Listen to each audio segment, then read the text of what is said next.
Picking Auburn to beat Missouri on Saturday would be irresponsible. And I'm going to explain why coming up right now on Locked On Mizzou.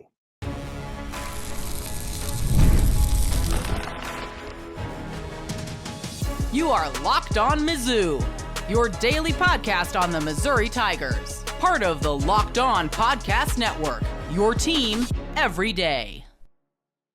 Hey, all you true sons and daughters, I'm John Miller, your Mizzou mafioso and the central scrutinizer of Missouri Tigers football and basketball. On today's program, we got to break down this roster for Missouri football here. A lot of transfers. Does this mean that Eli Drinkwitz, much ballyhooed high school recruiting, is actually overrated? I'll talk about that later in the program. I do want to start by reminding you that today's show is brought to you by Gametime. Download the Gametime app, create an account, and use code LOCKEDONCollege for $20 off your first ticket purchase.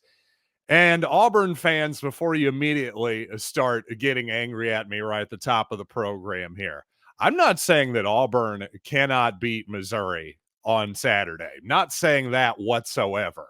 I just think that if you're going to pick Auburn to beat Missouri outright on the road, I think that's kind of an irresponsible pick. And you know what? I'll tell my old buddy Zach Blackerby the same thing here in a little bit. We're going to record our Locked On Mizzou, Locked On Auburn crossover show here in just a couple hours or so. Enjoy that on your Thursday morning commute or whenever you listen to it, of course. But I almost guarantee you that Zach is going to pick Auburn to win this game. And it's going to be mostly based on the fact that while Missouri hasn't lived up to expectations so far, for Missouri or nationally expectations-wise, I would say, especially after a beatdown by Texas A&M, well, I think even after a decade in this conference, there's still a lot of my fellow SEC brethren here who look at Missouri as the Big 12 school, as not quite belonging in this conference, again, even after all of this time. So I think there is a bit of a want, a need, a desire for Missouri to be proven as fraudulent. I've seen this pattern for a long time here. And on one hand, I understand the impulse because Auburn, as I've said before, and I'll say it again with Zach for sure, obviously Auburn is not without talent. In fact, you go back a couple weeks ago to Auburn's most recent game against the Georgia Bulldogs, and it's not as though the talent disparity is incredibly stark in that ball game. Don't get me wrong, Georgia is the more talented team, that's for sure. But Auburn, and including the quarterback, by the way, who's taken a ton of arrows over this entire season, Peyton Thorne, there's a bunch of solid players on that team, including Jarquez Hunter, one of the best running backs in the SEC. They've got a really good receiver too, as well. In Keandre Lambert-Smith is a very good player too. I think Missouri maybe has a little bit more depth offensively and defensively, perhaps, but it's really not a talent thing. Why I'm saying that you can't pick Auburn, especially on the road. Now, if it were in Auburn, if it were in Jordan-Hare Stadium, I could totally see the case for picking Auburn outright. But in Faurot Field, on the road, really in any serious SEC conference foe, I just don't see how you can do it against anyone who's decent in conference. And no matter what you think of Missouri, the Tigers are at least decent right now. And the thing was, against Georgia, it wasn't really the mistakes by Auburn were not turnovers. In fact, Auburn, for all the talk of turnovers for Auburn, and with good reason, they had exactly 0 turnovers, no fumbles, no interceptions against Georgia. But what they did have was just tons of miscommunication. First of all, confusion on the very first snap of the game as Percy Lewis, Auburn's enormous 380-pound left tackle, was seen blocking to the inside to his right while Peyton Thorne rolls out to his left and is immediately sacked by Georgia. Then on the next possession, 12 men for the Auburn Tigers as it looked like they had forced a 3-and-out by Georgia. a 3rd and 3 false start at midfield again by Percy Lewis. I mean, it was just mistake after mistake after mistake, including when it looked like Auburn might have a chance to get back in the game down 21-10. They block in the back, have to start off after the kickoff on their own 5. Again, no turnovers in that game whatsoever. But the Tigers, the Auburn Tigers, of course, just continued to shoot themselves in the foot. Also, another mistake here that is just a broader mistake that I've been talking quite a bit in football here in general is a 4th and 1 read option at midfield by the Tigers that was absolutely stuffed by Georgia. And of course, it was stuffed. Now, it was kind of a lead option type play where the running back was maybe supposed to be the lead blocker, but it sure looked like there was some confusion once again here is the main point.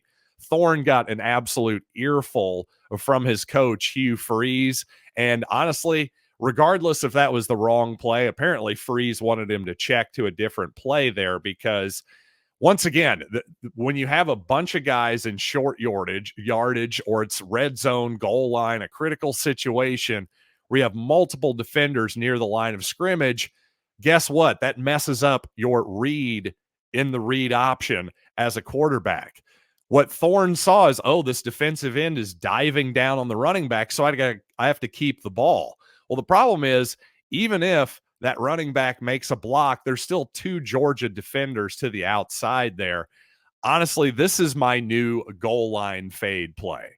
I've hated the goal line fade play for probably 20 years now, way before it was cool. Now everybody hates the goal line fade play with all the access to advanced stats that we have and that kind of stuff. Well, to me, the read option, at least on 4th and 1, that type of deal, it's become my new goal line fade. Coaches, stop it. Please, if you're listening to me, please stop running this play. You're driving me absolutely insane. If you want to run it on your own 25 on 1st down and 10, fine and dandy. Just not in short yardage or red zone goal line type situations. The defense is just swallowing that stuff up, at least at the college and NFL level right now.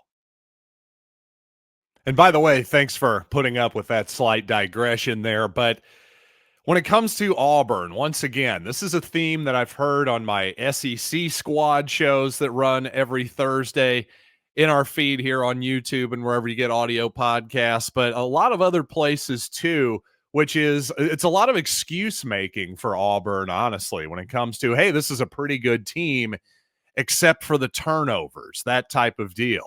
And I heard this from the color man, the announcer, analyst there toward the end of the Auburn game as well. He said, quote, "This is a good football team, even though their record doesn't reflect it."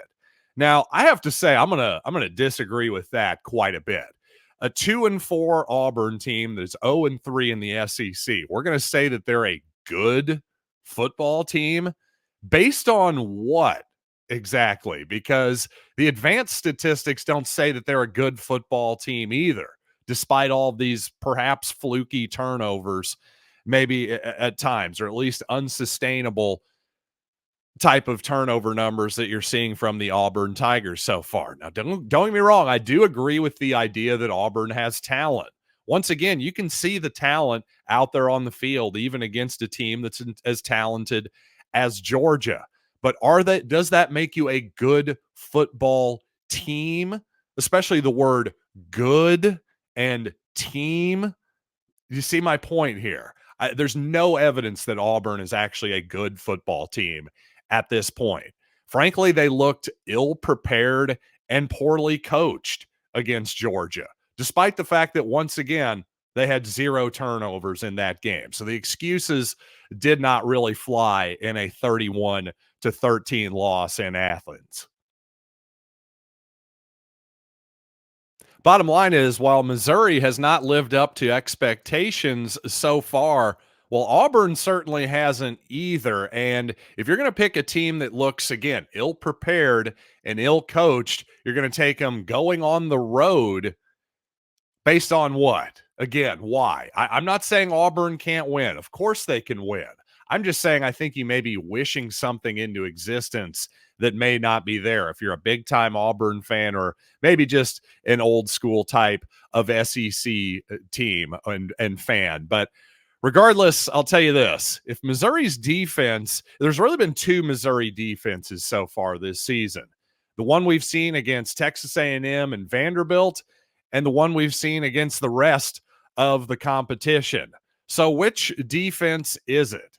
You could throw Boston College in there as well, I suppose, because Missouri has dominated the other three opponents on the schedule. So if Missouri's defense wants to prove that the Texas A&M game was a fluke, this would certainly be a good time to do it. Here's what I think they have to do to make that happen coming up later in the program.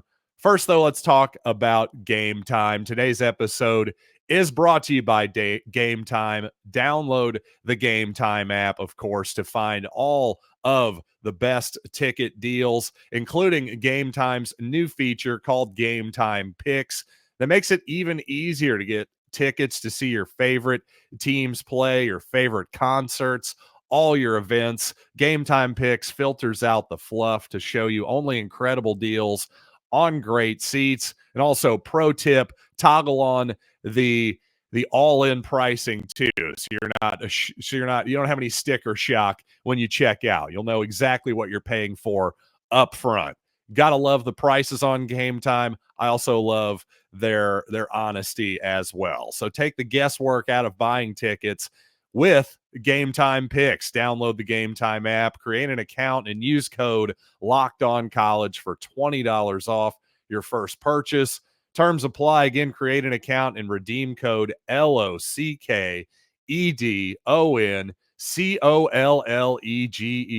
for $20 off. Download Gametime today. What time is it?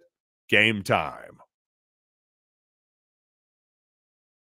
Once again, against subpar competition, Missouri has proven it can step on those types of teams' throats and finish them off, because against Buffalo, Murray State, and now most recently on the road against UMass, the Tigers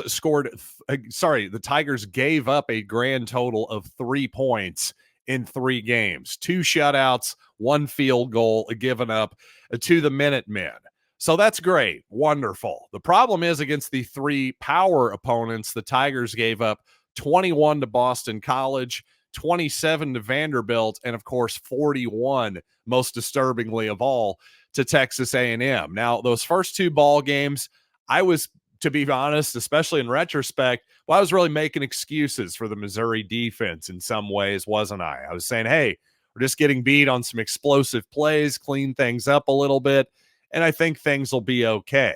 That was certainly not the case whatsoever in College Station. Now, part of the problem there is, from my perspective, I think I underestimated Texas A&M. I think maybe I certainly didn't see Connor Wigman coming in and playing over Marcel Reed. And unfortunately, it didn't seem like the Missouri staff, most importantly, considered that a possibility whatsoever either. So what do we make of all this? Is the Texas A&M game a fluke, or maybe better put, an outlier? It definitely wasn't a fluke, because Texas A&M dominated that football game. You got to just hope that it's an outlier, that it's just the game where Missouri played poorly, maybe sort of like in 2022, where a really good Missouri defense played really, really poorly against Tennessee, where the Volunteers found a weak spot, I thought, in the passing game for Missouri, specifically the safety position, and just attacked it relentlessly, among other things. But that was the outlier for 2022. I think we got to just hope Texas A&M is the outlier for 2024. The problem is Missouri has not pressured the quarterback nearly well enough, especially against Texas A&M, but I would say in general against Vanderbilt and BC as well. Now, certainly there were some big moments. Eddie Kelly, I thought, maybe not famously, but at least very memorably to me, made a huge play in that Vanderbilt ball game to get an early sack on Diego Pavia that really helped turn around that second overtime, led to a missed field goal by the Commodores. But for the most part, and I think in particular, Johnny Walker has been a little bit absent, I think, so far this season with just one sack on the quarterback. I will say sometimes sacks as a statistic can be a little bit overrated because don't get me wrong, obviously sacks are always good. What I'm saying is if you're simply judging your pass rush only by sacks, it's possible, again, emphasize possible, that you're missing the point a little bit. Because when you're getting pressure on the quarterback, forcing him to get rid of the ball early, hitting him while he's throwing it, that can often lead to not only incomplete passes, but of course turnovers as well. Yeah, those turnovers and incomplete passes go in the traditional box score. But unless you're looking at Pro Football Focus or something like that, 9 times out of 10, you're not getting the pressure information as a football fan. So while you're not always going to be necessarily getting those stats, that is something to keep in mind. But I will just say, as somebody who's watched this team about as closely as anybody out there, I haven't noticed a ton of Johnny Walker this season in the backfield, not nearly as much as last season. So regardless if it's Walker, if it's Zion Young, whoever it is on this Missouri front, Tigers have to get better pressure on the quarterback with that front four because, as I pointed out in a previous episode, well, the Missouri secondary right now, not as good as it was last year. So I don't think you can count on playing as much pressure, man-to-man coverage on the outside with a zero blitz, bringing 7 guys in pressure, that type of deal, because I just don't think Corey Batoon can necessarily trust those guys on the outside like he could last year and the previous year with Rakestraw and Chris Abrams-Drain. So long story short, this would be a great week for the Missouri defense to prove that it's for real. And if it's going to, I think they got to get some pressure on Peyton Thorne because, again, as much guff as Thorne has taken nationally and on the SEC squad shows and all that good stuff, when he has time, Auburn can move the football. So if the Tigers are just going to let him sit back there and get comfortable in the pocket, you never know. The other Tigers could get into a nice rhythm offensively, and this could easily turn into a shootout type of football game.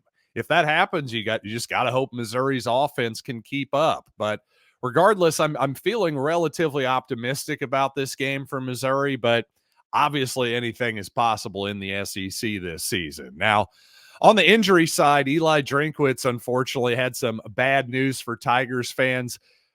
Defensive end Joe Moore, of course, son of Missouri running back from back in the day, also named Joe Moore. He's out for the season, and so is a transfer linebacker, my apologies, Khalil Jacobs. Both have suffered season-ending injuries. Now, the good news, at least for the linebacker depth, is Tristan Newsom is expected to be back this week. So I had sort of posited that, you know what, I didn't know how serious these injuries were. Well, obviously they are quite a bit more serious than I would have thought. Again, apparently when you're playing a non-conference opponent, the SEC injury report, that whole new thing doesn't appear to be in effect. That rule only seems to apply to SEC only games. So we'll just have to monitor that as we go along here. But obviously not great news for Missouri there at the linebacker position. True freshman Nick Rodriguez played quite a bit for Mizzou last week. Also, some other freshmen could be filling in that linebacker rotation as well, including Jeremiah Beasley and also Brayshawn Littlejohn as well. And speaking of true freshmen, well, with Joe Moore out of the defensive end rotation, you never know. Could be a little bit more Williams Winery, the true freshman defensive end who got his first career sack last week against the Minutemen. And by the way, speaking of a true freshman, somebody I haven't talked about much is Trajan Greco, true freshman safety, who seems to just keep getting more and more playing time each and every week and getting rave reviews really from the Missouri coaching staff. So Greco, number 21, no, not Sam Horn, the other number 21 for Missouri, off to a really nice start his first year on campus and in college football. And of Missouri's starting 22 on offense and defense, Would you believe that fewer than half the guys on either side of the ball actually started as Missouri recruits? So, does this mean Eli Drinkwitz high school recruiting is overrated? Let's talk about that topic here in just a second.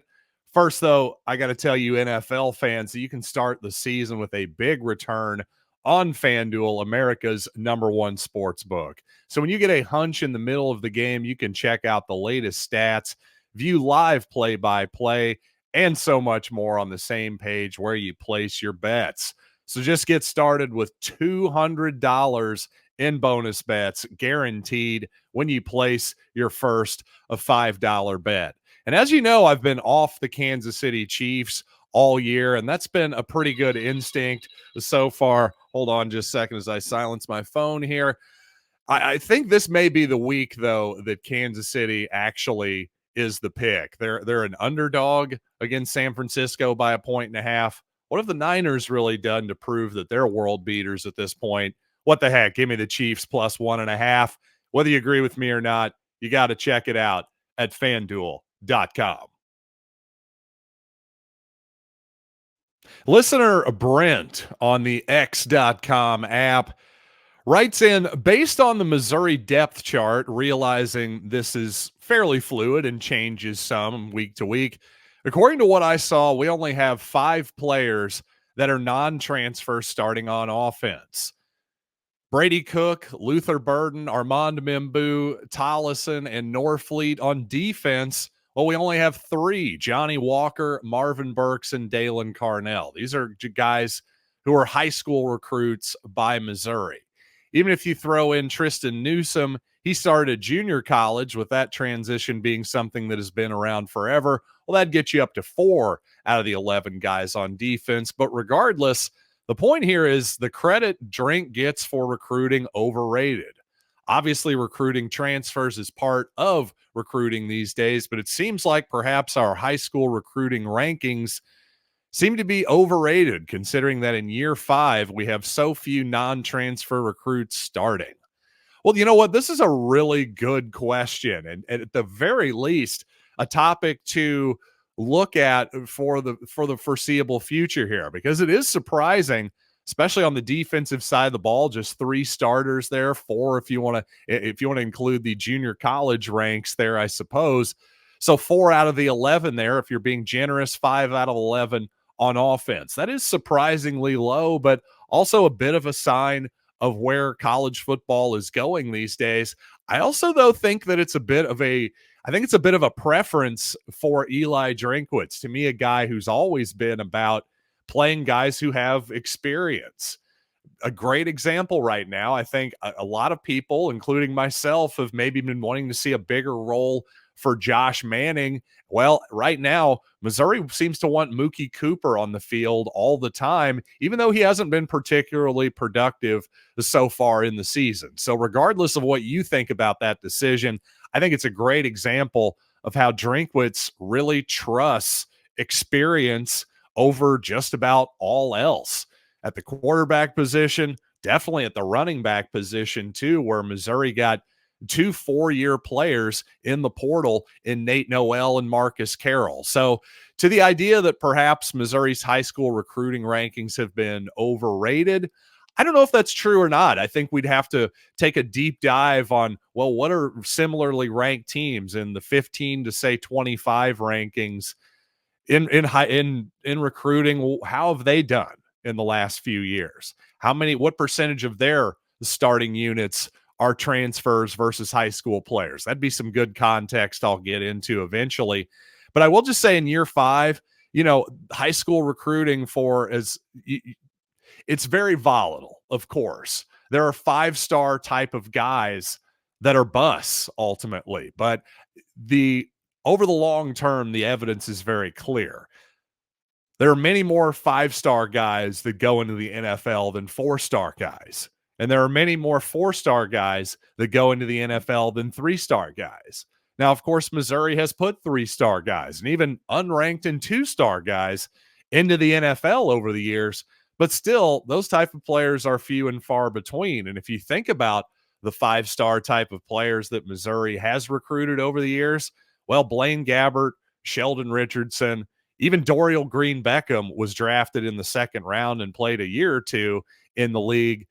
Hey, these guys always end up getting chances for the most part. So the upper echelon players are almost always worth it.